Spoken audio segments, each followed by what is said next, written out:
నమస్తే, very good morning. This is Manoj, BRK the first సెషన్లో లైవ్లో మనతో పాటు జాయిన్ అవ్వడానికి సీనియర్ అనలిస్ట్ అలాగే సీనియర్ జర్నలిస్ట్ బండారు రామ్మోహన్ రావు గారు ఉన్నారు. రామ్మోహన్ రావు గారు, గుడ్ మార్నింగ్, నమస్తే.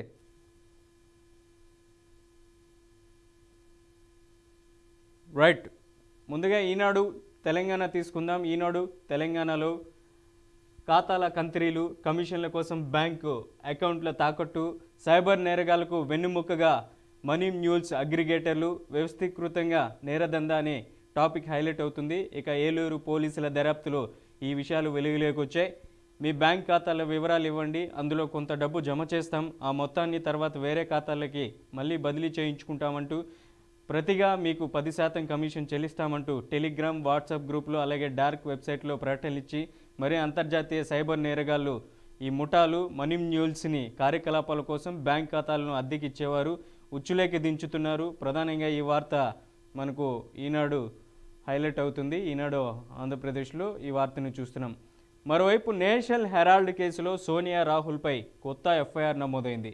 గతంలో కూడా కాంగ్రెస్కు సంబంధించినటువంటి అధ్యక్షురాలు సోనియా గాంధీ మీద అలాగే రాహుల్ గాంధీ మీద ఇది ఎప్పటి నుంచో జరుగుతున్నటువంటి కేసు నేషనల్ హెరాల్డ్ కేసు. తాజాగా ఇప్పటికీ అక్కడ ఉన్నటువంటి డిపార్ట్మెంట్ ఆఫ్ ఈడీ కూడా దీనిపైన కొత్త ఎఫ్ఐఆర్ నమోదు చేసింది. మరొకసారి విచారణకు రావాలంటూ కూడా ఎఫ్ఐఆర్ నమోదైంది. ఆ వార్తకు సంబంధించినటువంటి వార్తను కూడా ప్రధానంగా మనం చూస్తున్నాం. ఇక మరో వార్తను చూస్తున్నాం. ఆధారాలు ముందుంచిన నోరు విప్పని జోగి సోదరులు. ఏదైతే మాజీ మంత్రి జోగి రమేష్ ప్రధానంగా ఏదైతే మద్యం కుంభకోణంలో ఆయన ముడుపులు తీసుకున్నారనేసి కూడా ఇప్పటికే ప్రధానంగా ఆయన మీద ఆరోపణలు అయితే వస్తున్నాయి. తాజాగా ఆయన్ని కస్టడీ కూడా ముగిసింది. నెల్లూరుకు తరలించారు. ఈ వార్తను కూడా ప్రధానంగా ఈనాడులో ఆంధ్రప్రదేశ్లో హైలైట్ అవుతుంది. ఇక మనకు ప్రధానంగా చూసుకుంటే మరొక వార్తను చూస్తున్నాం. ఫంతా మార్చిన చంద్రబాబు జిల్లాల పర్యటనలో నాయకులకి కటువుగానే హెచ్చరికలు జారీ చేశారు. పదవుల పంపిణీలో సామాజిక సమతూకం పాటించకపోతే మందలింపు, ప్రభుత్వ అభివృద్ధి సంక్షేమ కార్యక్రమాల్లో పాల్గొన్న వారికి అక్షింతలు, ప్రజల్లో వ్యతిరేకత రావడానికి నాయకులే తప్పు చేయాల్సిన పని లేదు, కార్యకర్త తప్పు చేసినా చివరికి అధికారులు తప్పులు చేసినా ప్రభుత్వానికే చెడ్డ పేరు వస్తుంది. మొదట నాయకులు కార్యకర్తలు మోటివేట్ అయితే అధికారులను నియంత్రించడం పెద్ద కష్టం కాదు. పవిత్ర యజ్ఞానికి ఎవరు విజ్ఞానం కలిగించినా వదిలిపెట్టనంటూ కూడా చంద్రబాబు ఘాటు హెచ్చరికలు జారీ చేశారు. ఇదే అంశానికి సంబంధించి లైవ్లో మనతో చర్చించడానికి గెస్టు కట్ అయినట్టుంది. మరో వార్త తీసుకుందాం. సర్పై చర్చించాల్సిందే, ప్రతిపక్షాలు డిమాండ్. ఎటువంటి హామీ ఇవ్వని ప్రభుత్వం, నేటి నుంచి పార్లమెంట్ సమావేశాలు జరగనున్నాయి, స్తంభింపజేయవద్దు అంటూ అధికార పక్షానికి అలాగే హెచ్చరికలు జారీ చేస్తున్నటువంటి పరిస్థితి ప్రధానంగా అయితే ఉంది. పార్లమెంట్ శీతాకాల సమావేశంలో ప్రత్యేక సమగ్ర సవరణపై చర్చించాల్సిందేనని ప్రతిపక్షాలు డిమాండ్ చేశాయి. దీంతోపాటు ఢిల్లీ పేలుడు నేపథ్యంలో జాతీయ భద్రత, కార్మిక కోడ్లపైన చర్చించాలని ఇప్పటికే ప్రతిపక్షాలు పట్టుబడినటువంటి పరిస్థితి అయితే కనపడుతుంది. దానికి సంబంధించినటువంటి వార్తను చూస్తున్నాం. అయితే ఈ అంశాలపై ప్రభుత్వం ఎటువంటి హామీలు ఇవ్వలేదు.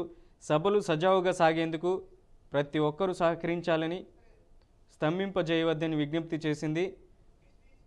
సోమవారం నుంచి ప్రారంభం కానున్నాయి పార్లమెంట్ సమావేశాలు. అంటే ఇవాల్టి నుంచి ప్రధానంగా పార్లమెంట్ సమావేశాలు ప్రారంభం కానున్నాయి. దానికి సంబంధించినటువంటి వార్తను కూడా చూస్తున్నాం.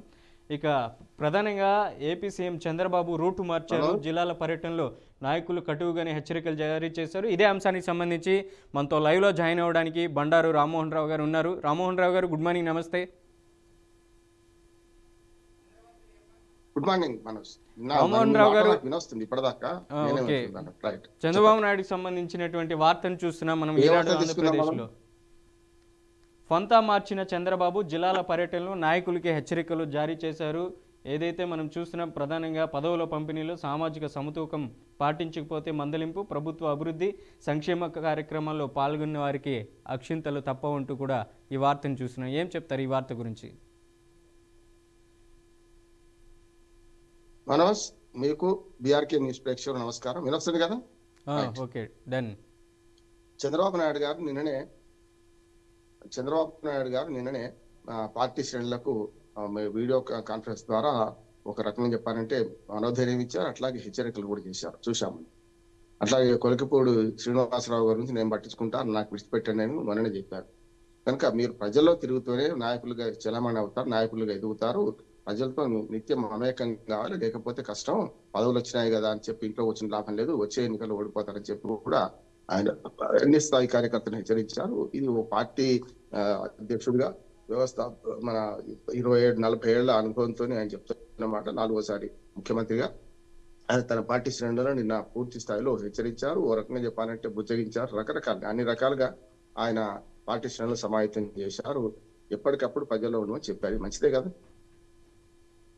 రైట్. ప్రధానంగా కొలుకుపూడి శ్రీనివాసరావు మీద కూడా ప్రధానంగా ఆరోపణలు ఉన్నాయి. ఆయన ఏదైతే తిరువురు ఎమ్మెల్యే బాహటంగానే ఉన్నటువంటి నాయకులతో ఆయనకు సత్సంబంధాలు లేవు. విజయవాడ ఎంపీ కేసినేని చిన్ని ఆయన మధ్య వివాదం పచ్చగడ్డేస్తే బగ్గుమన్న విధంగా తయారైంది. కొలుకుపూడి శ్రీనివాసరావును కూడా ఉద్దేశించి చంద్రబాబు కీలక వ్యాఖ్యలు చేశారు. ఉంటే పార్టీలో ఉండండి, లేకపోతే బయటికి వెళ్ళి గెలవండి అంటూ అనేసి మీ ప్రతాపం ఏంటో బయట చూపించండి అంటూ ఘాటు వ్యాఖ్యలు చేశారు. ఏం చెప్తారు చంద్రబాబు నాయుడు చేసినటువంటి ఎమ్మెల్యేల కామెంట్స్ పై? ఖచ్చితంగా మొదటి నుంచి చెప్తున్నారు ఆయన. ఒక్కసారి ఎమ్మెల్యే గెలిచిన వాడు కూడా నాకు ఇవాళ అనుభవాలు పాఠాలు చెప్తున్నారు. నేను 8 సార్లు ఎమ్మెల్యే గెలిచాను.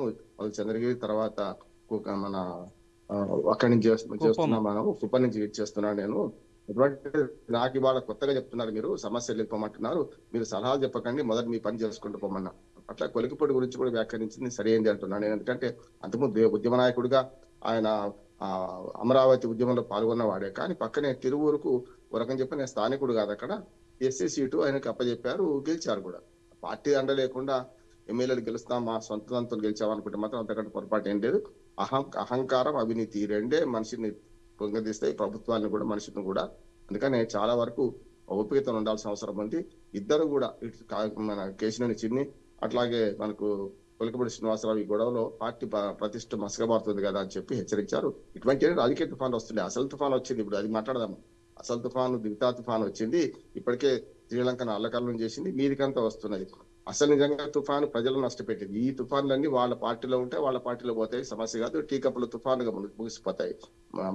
బండారామోహన్ రావు గారు, అదే వార్తకు సంబంధించినటువంటి వార్తని మనం తీసుకున్నాం. దిత్వా తుఫాన్, అదే మీరు చెప్తున్న విధంగా మనకు ఈనాడు ఆంధ్రప్రదేశ్ పేపర్లో ఉంది. తీవ్ర వాయుగుండంగా బలపడిన దిత్వా తుఫాన్ నేటి ఉదయానికి వాయుగుండంగా మారే అవకాశం కనిపిస్తుంది. ప్రధానంగా దక్షిణ తమిళనాడు, అలాగే దక్షిణ తమిళనాడుని ఆనుకుని ఉన్నటువంటి చిత్తూరు, కడప, అన్నమయ్య, తిరుపతి జిల్లాలకు ఈ ఎఫెక్ట్ భారీగా ఉంటుందనేసి కూడా వాతావరణ శాఖ సూచనలు జారీ చేసింది. ఏం చెప్తారు ఈ వార్త? ఇప్పటికే దిత్వా తుఫాన్ శ్రీలంకను అల్లకల్లోలం చేసి వందలాది మంది చనిపోయారు, వందలాది మందికి గాయపడ్డారు, ఆస్తులు నష్టం జరిగింది. అక్కడి నుంచి దక్షిణ కోస్తాకు వచ్చింది. ఇప్పుడు ఇవాళ రాయలసీమ మొత్తం వర్షాలు పడుతున్నాయి. అట్లాగే ఇది కొంచెం పైకి వస్తే ఉత్తరానికి పయనిస్తుంది కనుక ఇంకా తీరం దాటలేదు. పైకి దాటితే మాత్రం ఖచ్చితంగా ఇటు దక్షిణ కోస్తా మొత్తం అంతా అల్లకల్లోలం పరిస్తున్నది. ఇప్పటికే చంద్రబాబు నాయుడు గారు గతంలో మోందా తుఫాన్కి ఎట్లాంటి చర్యలు తీసుకున్నారు, ఇప్పటికే 3-4 రోజులుగా ఎప్పటికప్పుడు అలర్ట్ అయ్యారు. ప్రజల ప్రాణాలు పోకుండా చూడాలి, కొంత ప్రాణ నష్టం కాకుండా చూద్దాం అనుకుంటారు. అదే జరుగుతున్నది, మంచిది అంటున్నారు. ప్రాణ నష్టం కాకుండా చూస్తున్నారు. కానీ ఇది మళ్ళీ ఎటుపోయి ఎటు వస్తుందో తెలియదు. మనం చూసాం కదా, మోందా తుఫాను కాకినాడ దగ్గర తీరం దాటి వెనక్కి తిరిగి తెలంగాణ మొత్తం అల్లకల్లోలం చేసింది, చూసాం కదా. అందుకని ఏమంటున్నారు అంటే దీన్ని తక్కువ అంచనా వేయడానికి వీలేదు, కాకపోతే బలహీనమైంది అంటున్నారు వాతావరణ శాస్త్రవేత్తలు. ఏమైనా సరే మొత్తం మీద మన ఆంధ్రప్రదేశ్ దక్షిణ కోస్తాకి, రాయలసీమకి కొంత వర్షాల వల్ల నష్టమయ్యే అవకాశం ఉన్నది. ఇప్పటికే వాగులు, వంకలు, ఏరులై పారుతున్నాయి. ఎప్పటికప్పుడు ప్రాణ నష్టం తగ్గించడానికి అవసరమైన చర్యలు తీసుకుంటున్నారు. ఆస్తి నష్టం తప్పదు, ఎందుకంటే ఆరుబయట ఉన్న ఏ విధాన్ని కూడా మనం రక్షించుకోలేం కదా. చాలా వరకు మనకు ఏర్పాట్లు చేస్తున్నా కూడా అధికారులు అప్రమత్తమైనారు. ముంపు గ్రామాలలో, ముంపు పట్టణాలలో ఎప్పటికప్పుడు సహాయక చర్యలు చేస్తున్నారు. పౌరులు కూడా దీనిలో దిగాలి. ఒక్క ప్రభుత్వం చేస్తే కాదు, ప్రజలు కూడా తమ జాగ్రత్తలు తమ ఉండాలి. బయటకు పోవాల్సిన అవసరం లేదు. వర్షాలలో ఒక 2 రోజులు ఊరుకుంటే నష్టం లేదు కదా. ప్రమాదాలకు పారి కాకుండా ఉండాల్సిన అవసరం ఉంటే మన జాగ్రత్తలు మనం తీసుకుంటే బాగుంటుంది. రైట్. నెక్స్ట్ మరో వార్తను చూస్తున్నాం. ఉత్తరాంధ్ర ఆయకట్టుకు గోదావరి ఆయువు అనే వార్తను చూస్తున్నాం. వేగంగా సాగుతున్న పోలవరం ఎడమ కాలువ పనులు. జగన్ సర్కార్లో రూపాయి పని చేయలేదు. కూటమి ప్రభుత్వం 9 నెలల్లో 564 కోట్ల పనులు పూర్తి చేశాం. బిల్లులు సకాలంలో చెల్లిస్తే మిగిలిన పనులకు డోకా లేదు. వచ్చే ఖరీఫ్ సీజన్లోగా నీరందించేలాగా ప్రణాళికలు సిద్ధం చేయాలంటూ కూడా అక్కడ ఉన్నటువంటి అధికారులను ఉద్దేశించి చంద్రబాబు నాయుడు వ్యాఖ్యలు చేశారు. ఈ వార్తకు సంబంధించినటువంటి మనం ఈనాడు ఆంధ్రప్రదేశ్లో చూస్తున్నాం. ఏం చెప్తారు ఈ వార్తకు సంబంధించి బండారామోహన్ రావు గారు? ఎట్లా ఉన్నాయంటే పురుషోత్తంపట్నం ద్వారా పైకి ఉత్తరాంధ్ర వరకు 3 జిల్లాలకు పోలవరం ఆగిపట్టాయి. మరి పోలవరం ఇప్పటిదాకా 5 ఏళ్ళు అప్పుడైంది, 5 ఏళ్ళు ఇప్పుడైంది, 10 ఏళ్ళు అయిపోయింది కదా, 11.5 ఏళ్ళు అయింది ఆంధ్రప్రదేశ్ విడిపోయి. ఇంకేం చేస్తున్నట్టు గత ప్రభుత్వం మీద ఆరోపించడం కాకుండా ఇప్పుడు ఈ ప్రభుత్వం వచ్చి కూడా దాదాపు 20 నెలలు కావస్తుంది కదా, 20 నెలల నుంచి ఏం చేస్తున్నట్టు లెక్క. అందుకని నేను ఏమంటున్నానంటే వాళ్ళ మీద విమర్శించడం కాదు, వీళ్ళని తొందరగా చేసి ఉత్తరాంధ్ర నీళ్ళు అందిస్తే మంచిది. కానీ వాళ్ళు చేయలేదు అని ఏం చేస్తున్నారని చెప్పి మరొక 3 ఏళ్ళు మాత్రం మిగిలింది. మొన్న ప్రభుత్వం అంతా 3.5 ఏళ్ళు మాత్రం మిగిలింది, 1.5 year అయిపోయింది. ఇక ఇప్పటికైనా సరే గత 5 ఏళ్ళు విధ్వంసం జరిగింది, ఎవరు కాదని కరెక్టే. కానీ విధ్వంసం గురించి మాట్లాడుతూ పోయి జగన్నామస్మరణ వీళ్ళు చేయొద్దు, టీడీపీ నామస్మరణ వాళ్ళు చేయొద్దు, ఈ కూటమి నామస్మరణ వాళ్ళు చేయొద్దు. ఎప్పుడు కూడా 2029 మాది, 29లో మళ్ళీ గెలుస్తాం, ఈ వడికట్టు పదాలు ఇట్లాంటివంటి చాలా దుర్మార్గంగా మాట్లాడుతున్నారు. ఇటుపక్క అటుపక్క అంటున్నారు. ఇప్పుడు ఓడిపోయిన వాడేమో తెల్లారి నుంచే వచ్చే ఎన్నికల మాదే విజయం అంటాడు, గెలిచిన వాడేమో వచ్చే 10 ఏళ్ళు మాది, 20 ఏళ్ళు మాది అంటున్నారు. ఏం జరుగుతుంది? ప్రజలు చూస్తున్నారు. 5 ఏళ్ళే మీకు అధికారం ఇచ్చింది, 5 ఏళ్లలో మీరు చేస్తారా, చేయాలా, చేయకపోతే మళ్ళీ మార్చుకుంటారు. ఇప్పటికే 2 సార్లు బుద్ధి తెచ్చుకోవాల్సింది కదా 2 పార్టీలు కూడా, ఇటుపక్క కూటమి కానీ ఇటుపక్క. అందుకనే మాటలు కోటలు దాటుతున్నాయి, అసలైన పనులు జరుగుతలేవని నా ఉద్దేశం. మంచిగా చేయండి, నష్టం ఉంది. చంద్రబాబు నాయుడు గారికి విజన్ ఉంది, మళ్ళీ పాత ప్రభుత్వం మీద ఎడగడం. అందరూ తెలిసే మిమ్మల్ని గెలిపించారు కదా, వాళ్ళు 151 సీట్లు ఇచ్చి వాళ్ళని గెలిపించారు. మీ ప్రభుత్వం సరిగ్గా పని చేయలేదని, పనిచేసిందా లేదా ప్రజలు నిర్ణయించారు. తర్వాత మిమ్మల్ని గెలిపించి 164 సీట్లు ఇచ్చిండ్రు. మళ్ళీ 151 సీట్ల 11 అయిన వాడిని మన గురించి మీరు మాట్లాడుతూ పోతే ఏమవుతుందంటే, ప్రజలకు ఇది ఎన్నికలు లేవు కదా దగ్గరలో. మన ఆంధ్రప్రదేశ్ రాజకీయాలు మనం పూర్తిగా మధ్యయుగ రాజకీయాలు నడుస్తున్నాయి. ఇప్పుడు సామ్రాజ్యాలు గెలిచినట్టు వీళ్ళ మీద వాళ్ళు, వాళ్ళ మీద వీళ్ళు. ప్రజలను గెలవండి, ప్రజల మనోభావాలు గెలవండి, ప్రజలను అభివృద్ధి పాలన చేయండి, ప్రజల మనసు చూరగనండి, అప్పుడు వస్తారు. కానీ వచ్చే 29 మాదే, 34 మాదే, 44 మాదే అంటే లాభం లేదు. విజన్ 24 ఉండాలి దేనికి? అభివృద్ధికి. కానీ మీ ప్రణాళిక, మీ పార్టీ ఎప్పుడు అధికారం రావాలి, ఎట్లా పోవాలి, అధికారం వచ్చిన తెల్లారి నుంచి మళ్ళీ 10 ఏళ్ళు మాదే, అధికారం పోయిన తెల్లారి నుంచి వచ్చే ఎన్నికలు మేమే గెలుస్తాం, ఇంకా మళ్ళీ తాటలు ఇస్తాం, అధికారం బెదిరించడం ఇవన్నీ చేస్తున్నారు. ఇది కరెక్ట్ కదా రాజకీయాల్లో. పురుషోత్తంపట్నం ద్వారా పైకి ఏదైతే కాలువను విస్తరించడం, ఉత్తరాంధ్ర 3 జిల్లాలకు సాగునీరు అందించే ప్రక్రియ చాలా మంచిది, చేయాల్సిన పని. ఈ 3 ఏళ్లలో చేస్తే చాలా సంతోషం అందరికి కూడా. రైట్. నెక్స్ట్ ఈనాడు తెలంగాణ తీసుకుందాం. ప్రధానంగా క్యూర్ రేర్ తెలంగాణ కొత్త ముఖ చిత్రం ఇదే. ఆదాయం పెంచడం, పేదలకు పంచడమే లక్ష్యం అంటున్నారు తెలంగాణ సీఎం రేవంత్ రెడ్డి. బలమైన ఆర్థిక వ్యవస్థగా రాష్ట్ర అభివృద్ధి మా ధ్యేయం. అలాగే తెలంగాణ రైజింగ్ విజన్ 2047పై సీఎం సమీక్ష నిర్వహించారు. సమిట్ ఆహ్వాన పత్రికను కూడా ఆవిష్కరించారు. గ్లోబల్ సమిట్ ఆహ్వాన పత్రికను ఆవిష్కరిస్తున్న CM Revanth Reddy, deputy CM Bhatti Vikramarka, చిత్రంలో కొండా సురేఖ, పొంగులేటి శ్రీనివాసరెడ్డి, శ్రీధర్ బాబు, ఉత్తమ్, అలాగే దామోదర్ రాజనరసింహ, కోమటిరెడ్డి వెంకటరెడ్డి, జూపల్లి కృష్ణారావు, చిన్నారెడ్డి, సుదర్శన్ రెడ్డి, అజహరుద్దీన్, పొన్నం ప్రభాకర్, వాకిటి శ్రీహరి, అడ్లూరి లక్ష్మణ్, షబ్బీర్ అలీ, అలాగే వేం నరేందర్ రెడ్డి మనం చిత్రంలో ప్రధానంగా చూస్తున్నాం. దానికి సంబంధించినటువంటి ఏదైతే గ్లోబల్ సమ్మిట్ ఆహ్వాన పత్రికను కూడా ఆవిష్కరించినటువంటి వార్తని మనం చూస్తున్నాం. ఎలా చూడొచ్చు అంటారు? డిసెంబర్ 8, 9 తేదీల్లో గ్లోబల్ సమ్మిట్ నిర్వహిస్తుంది మీర్ఖాన్పేటలో. 100 ఎకరాల్లో ఇప్పటికే ఏర్పాట్లు ముమ్మరంగా సాగుతున్నాయి. దాదాపు 2400 మంది విదేశీ ప్రతినిధులు కూడా పెట్టుబడులే లక్ష్యంగా ఇక్కడికి విచ్చేస్తున్నారు. ఏం చెప్తారు ఈ వార్తకు సంబంధించి? మొన్నటిదాకా విశాఖలో గ్లోబల్ సమ్మిట్ జరిగింది, చాలా అభినందించారు. అట్లాగే ఇక్కడ కూడా మీర్ఖాన్పేటలో జరిగే గ్లోబల్ సమ్మిట్ కు రకంగా చెప్పాలంటే అభినందించాలి. అట్లాగే మన తెలంగాణను 3 జోన్లుగా విభజించడం కూడా నిన్న ప్లాన్ ప్రకటించారు. 3 జోన్లు ప్యూర్ రేర్ అని చెప్పి విభజించారు. ప్యూర్ అంటే ఆ ఔటర్ రింగ్ రోడ్ లోపట ఉన్న అభివృద్ధిని నియంత్రించడం, అభివృద్ధిని చేయడం అంటే కోర్ అర్బన్ అన్నట్లు. ఇదంతా కూడా ఔటర్ రింగ్ రోడ్ లోపల ఉన్న 20 మున్సిపాలిటీలు, 7 కార్పొరేషన్లు కూడా కలిపారు. మొన్ననే ఇవాళ ఆర్డర్ ఇష్యూ అవుతున్నది, అది జివో ఇష్యూ అవుతున్నది. ఇవాళతో మొత్తం జిహెచ్ఎంసీలో కలిసినట్టు లెక్క. రేపటి నుంచి ఈ మొత్తం జిహెచ్ఎంసీలో కలిసిన అభివృద్ధి ప్రణాళిక రచించడానికే ప్యూర్ అని చెప్పి కోర్ అర్బన్ మన డెవలప్మెంట్ మీద ఇదొకటి. రెండోది మన పెరిపరల్ అంటే మనకు కాబోయే, అంటే ఇప్పటికే ఇంకా మొదలు పెట్టలే కానీ మనకి ఏదైతే త్రిబుల్ ఆర్ ఉందో, అంటే మనకు రీజనల్ రింగ్ రోడ్ లోపట, అంటే ఆల్రెడీ ప్లాన్ తయారైంది కనుక రీజనల్ రింగ్ రోడ్ లోపలికి, అట్లాగే అవుటర్ రింగ్ రోడ్ బయట, ఈ రెండింటి మధ్యన ఉన్నదాన్ని పెరిఫరల్ అర్బన్ అని చెప్పి, అర్బన్ డెవలప్మెంట్ అని చెప్పి చేస్తున్నారు. మూడోది ఏమో రీజనల్ రింగ్ రోడ్ బయట, రీజనల్ రింగ్ రోడ్ బయట మొత్తం తెలంగాణ మిగతా ప్రాంతం అంతా రూరల్ డెవలప్మెంట్ కోసం, అంటే మన రేర్ అది, అంటే రూరల్ డెవలప్మెంట్ కోసం ఈ 3 రకాలుగా 3 జోన్లుగా విభజించారు. అట్లాగే నేను ప్రణాళిక ప్రకటించుకుంటూ రేపటి దానికి ఏదైతే గ్లోబల్ సమ్మిట్ కోసం మనకు బీర్ఖాన్పేటలో జరిగే దాని మీద ఇన్విటేషన్ కూడా నిన్న ఆవిష్కరించారు. మంత్రులు అందరూ ఆల్మోస్ట్ ఆల్ ఎప్పుడు కూడా మంత్రివర్గ సమావేశం జరిగినట్టు అనిపించింది నాకైతే.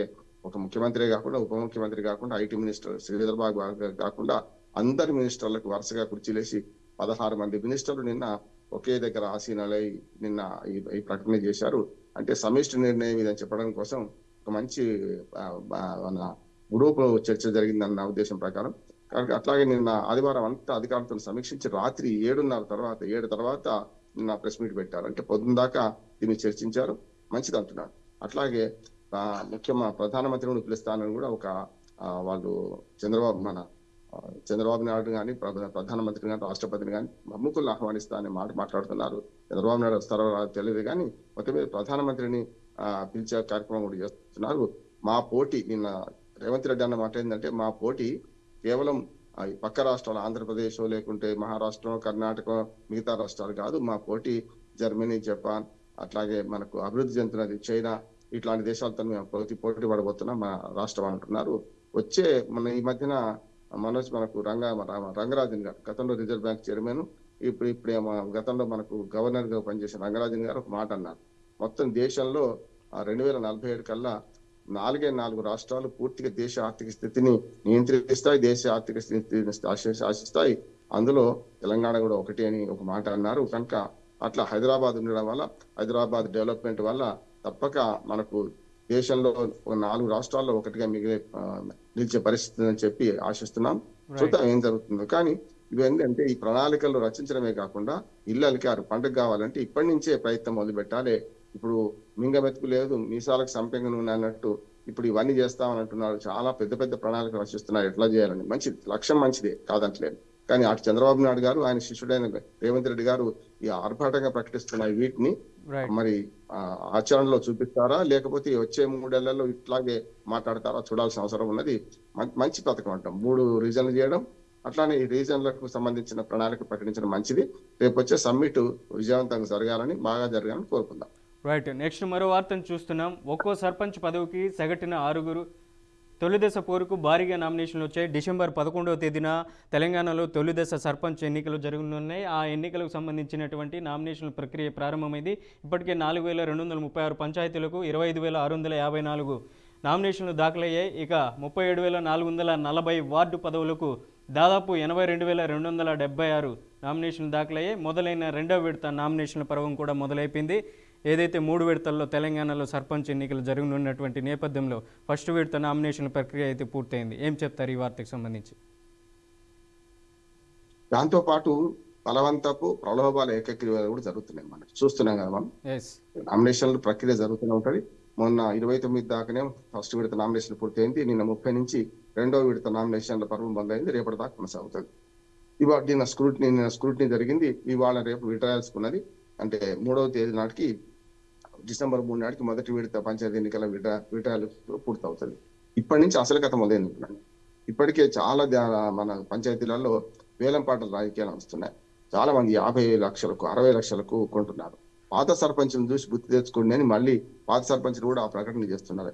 అయ్యా, మేము ప్రభుత్వం ఇస్తున్న ఆస్తితో 50 లక్షలు 60 లక్షలు ఖర్చు పెట్టి అభివృద్ధి చేశాం, ప్రజల ఒత్తిడి మీద చేయడం, అట్లాగే అధికారులు కూడా ఒత్తిడి చేశారు, మీ బిల్లులు ఎటుపోవు, మీకు ఇస్తామన్నారు. కానీ మా 50 లక్షల రూపాయలని అటుమునిగాను 5 ఏళ్లుగా నేను ఈ భూమిని అమ్ముకున్నానని చెప్పి చాలా మంది సర్పంచులు విజ్ఞప్తి చేస్తున్నారు. శలభాలాగా రాలిపోకండి, మీరు దీపం చుట్టూ శలభాలాగా తిరగకండి, ఇది పదవి పెద్దది ఏం కాదు, దీనంత అధ్వానమైన పదవి ఏం లేదు, అధికారులు లేవు, విధులు లేవు, బాధ్యతలు అంతకన్నా లేవు, డబ్బులు అంతకన్నా లేవు, అటువంటిప్పుడు మీరు ఉట్టికుండా అక్కడ కొట్లాడడానికి తప్ప ఇంకోటి ఏం లేదు. కానీ చాలా మంది మీద ఆశపడి వస్తున్నారు. కోదాడ ఎస్ఐ, మన ప్రభుత్వ ఉద్యోగం చేస్తున్న ఎస్ఐ, నేను మొన్న రాజీనామా చేసి నేను సర్పంచ్ అయితే పోటీ పడుతున్నాను, పోనీ ఏకగ్రీవంగా ఎన్నుకుంది కూడా కాదు. అట్లా చాలా మంది ఒకే కుటుంబంలో 2, 3 వార్డు మెంబర్లు సర్పంచ్ అయ్యే పరిస్థితి. అంటే రిజర్వేషన్ కూడా చాలా గందరగోళం జరిగింది. ఇప్పటికే మొత్తం తతంగా అంతా చూస్తే ఎప్పుడో స్టే రావాల్సింది. కానీ హైకోర్టు ఏమన్నదంటే నోటిఫికేషన్ ఇష్యూ అయింది, నేను పాత రిజర్వేషన్ ప్రకారం పోమన్నాం కదా, ఏమైనా కానీ పోనీ అని చెప్పి కొన్ని ప్రత్యేకమైన పరిస్థితిలో ఉన్న వాటికి మాత్రమే స్టే ఇచ్చింది. మిగతా ఎన్నికలు సజావుగా జరపండి అని హైకోర్టు కూడా గ్రీన్ సిగ్నల్ ఇవ్వడం వల్ల 3వ రోజు బాగా నామినేషన్ పెరిగినాయి. మనం చూశారు కదా, మొన్న 28 నాటి రాత్రికి 29 నాటి రాత్రికి చాలా పెద్ద ఎత్తున నామినేషన్ అర్ధరాత్రి దాకా వేసిండ్రు కొన్ని చోట్ల అయితే ఒక సర్పంచ్ పదవికి 6 నామినేషన్లు వేస్తున్నారు. మేము ఒకటే విజ్ఞప్తి చేస్తున్నాం, ఏకగ్రీవాలు మంచిది, కానీ బలవంతపు ఏకగ్రీవాలు కానీ లేకపోతే డబ్బులు పెట్టి లంచాలు ఇచ్చి లేకపోతే నలుగురు దొంగ చీకటి ఒకటైపోయి వేలంపాట ఏకగ్రీవాలు వద్దు. దానివల్ల ప్రజల హక్కులు హరించినట్లు అవుతుంది. వీళ్ళు కూడా రేపు ఇస్తారో లేవో తెలియదు కదా. ఎన్నికైన తర్వాత ఓడదాట నది దాటి దాకా ఓడమల్లే, నది దాటినాక బోడమల్లే అంటారు కూడా. కనుక దయచేసి ప్రజలందరూ అర్థం చేసుకోవాల్సింది ఏంటంటే వేలంపాట రాజకీయాలలో వేలంపాట ఏకగ్రీవాలు లేకుండా చూడాలి. ఎన్నికల కమిషన్ కూడా మనం విజ్ఞప్తి చేసినాం, కమిషనర్ గారిని కలిసినాం మనం మేము ఎన్నికల నిఘా వేదిక తరఫున. ఇట్లాంటి బలవంతపు లేకుంటే వేలంపాట ఏకగ్రీవాలను చూసి రద్దు చేయమని కోరాం. అందుకని అఫిడవిట్ అడుగుతున్నారు, విడ్రాయల్స్ కూడా అఫిడవిట్ గట్టిగా అడుగుతున్నారు. మీరు ఈ విడ్రాయల్స్ కు మీరు సంపూర్ణంగా మీ ఇష్టపడి చెప్తున్నారా లేదా అని కూడా అఫిడవిట్ తీసుకుంటున్నారు. మంచిది, చూద్దాం ఏం జరుగుతుందో. రైట్. నెక్స్ట్ మరో వార్తను చూస్తున్నాం. ఇవాల్టి నుంచి డిసెంబర్ 1 నుంచి పార్లమెంట్ శీతాకాల సమావేశాలు ప్రారంభం కానున్నాయి. ఉదయం నుంచే ప్రధానంగా నిన్నటి రోజున అఖిలపక్ష సమావేశం జరిగింది. సమావేశంలో పాల్గొనేందుకు కేంద్ర మంత్రులు జేపీ నడ్డా, రాజ్నాథ్ సింగ్, అర్జున్ రామ్ మేఘవాల్, కిరణ్ రిజిజు తదితరులు హాజరయ్యారు. సరిపై చర్చించాల్సిందే అంటూ ప్రతిపక్షాలు డిమాండ్ చేస్తున్నాయి. అలాగే ఢిల్లీలో జరిగినటువంటి బాంబ్ బ్లాస్ట్కి సంబంధించినటువంటి అంశాలపైన, అలాగే రైతులకు సంబంధించినటువంటి అంశాలపైన ప్రధానంగా చర్చించాలనేసి కూడా ప్రతిపక్షాలు పట్టుబడుతున్నటువంటి పరిస్థితి అయితే కనపడుతుంది. మరి ఏం చెప్తారు ఈ వార్తకు సంబంధించి? పార్లమెంట్ సమావేశాల్లో చర్చలు జరగాలి కదా, చర్చన రచ్చ జరుగుతుందా అని ఆలోచించాలి. రచ్చ చేయడానికి ప్రతిపక్షాలు సిద్ధమై ఇటు పక్కన దాన్ని ఎదుర్కోవడానికి ఇటు ప్రభుత్వం సిద్ధమైందని నాకు అర్థమవుతుంది. 14 బిల్లులు చర్చించి చేయాల్సిన పని ఇవాళ సంతాప తీర్మానంతో దాంతో ముగుస్తుంది. రేపటి నుంచి అసలైన తీర్మానాలు జరుగుతాయి. ఇవాళ నిన్న అఖిలపక్ష సమావేశాల్లో జరిగింది ఏంటంటే సార్ గురించి చర్చించాలి, తప్పనిసరి చర్చించాలి, ఎవరు వద్దన్నారు. కానీ జరుగుతుంది ఏంటంటే సార్ని వ్యతిరేకిస్తున్న ఇండి కూటమి ప్రతిపక్షాలన్నిటికీ నా విజ్ఞప్తి ఏంటంటే అసలు ఓటర్ లిస్టులు ఇట్లాగే ఉండన్నా, తప్ప తడకగా ఉండన్నా. అంటే మీరు ఇప్పటిదాకా ఈవీఎంల మీద లేకపోతే ప్రభుత్వం చేసే దుర్మార్గమైన చర్యల వల్ల మేము ఓడిపోయినప్పుడు చెప్పుకుంటూ వస్తున్నారు కదా. అటు ఇటుపక్క బీజేపీ కానీ ఇటుపక్క ఎన్డీఏ కూటమి కానీ యూపీ కానీ ఈడీ కూటమి కానీ వీళ్ళందరూ మొన్నదాకా ఏం చేశారు, సాంకేతికంగా ఉన్న వాటిని వ్యతిరేకించుకుంటూ వచ్చారు. ఇప్పుడు ఏమైంది, అసలు రాజ్యాంగ వ్యవస్థని ఎన్నికల కమిషన్ సుప్రీంకోర్టును కూడా సర్ను సమర్థించిన సుప్రీంకోర్టు కూడా వ్యతిరేకించి సోషల్ మీడియాలో పోస్టులు పెడుతున్నారు, చూస్తున్నాం మనం. అంటే రాజ్యాంగబద్ధంగా 22 సంవత్సరాల తర్వాత రాజ్యాంగాలు పేర్కొన్నట్టు లేకపోతే ఎన్నికల కమిషన్ ఇదివరదాకా చేసిన పని ఎట్లా చేస్తుందో అట్లాగే ఈ ఎన్నికల ఓటర్ లిస్టులలో తప్పులు సవరించాలా లేదా సరే అనేది కేవలం ఇంటెన్సివ్ రివిజన్. ఇది అంటే అంతకుముందు ఏం చేసేవారు, ప్రతి సంవత్సరం కూడా సమరీ రివిజన్ చేసేవాడు. జనవరి 1 నాటికి ఓటర్ లిస్టు కొత్తగా తయారు చేసి విడిచిపెట్టేవాడు. అందరూ చచ్చిపోయిన వాళ్ళు అట్లా ఉండేవి, సరిగ్గా ఇళ్లకి వెళ్ళి చేసినది కాదు. అందుకని ఇవాళ 3 రాష్ట్రాలు, ఇది 4 రాష్ట్రాలు అంటే ఒకటేమో తమిళనాడు, కేరళ, పుదుచ్చేరితో పాటు పశ్చిమ బెంగాల్లో రేపు 2026లో ఎన్నికలు జరగబోతున్నాయి. 2026 మార్చి ఏప్రిల్లో జరగాలి ఎన్నికలు.